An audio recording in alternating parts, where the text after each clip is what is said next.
Grady moved swiftly as he cleaned his living room, with worry in his eyes and his heart pounding with urgency. He dusted the shelves, swept the floor, and carefully washed each dish, determined to make everything perfect before his father returned. The clock ticked ominously, each second a reminder of the impending arrival that filled him with both dread and determination. As Grady placed the last clean dish on the rack, a glint of red caught his eye from beneath the couch. It was his favorite toy car, a small treasure he had forgotten in his haste.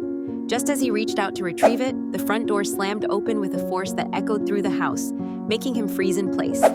His father stumbled in, the smell of alcohol heavy in the air, his eyes immediately zeroing in on the toy car. Rage twisted his features as he began to shout, his voice a thunderstorm of anger that crashed over Grady. The boy stood there trembling, the familiar fear gripping him. But this time, something inside him refused to crumble. With a courage he didn't know he possessed, Grady stood his ground, his voice small but steady.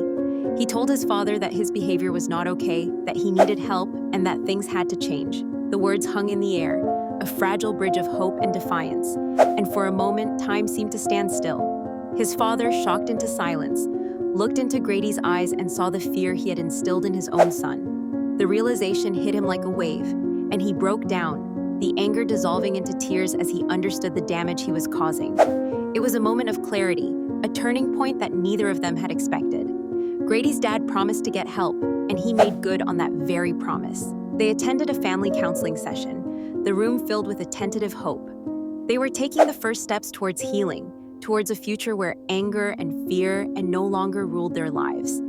It was a journey that would take time, but for the first time, they were taking it together, hand in hand, towards a better tomorrow. The next day, Grady began to see small changes in his dad. Gentler words, more understanding, and Grady realized that even the deepest hurts could heal with time and love. That night, as Grady lay in bed, he whispered to himself, "Things can get better." And for the first time in a long time, he truly believed it.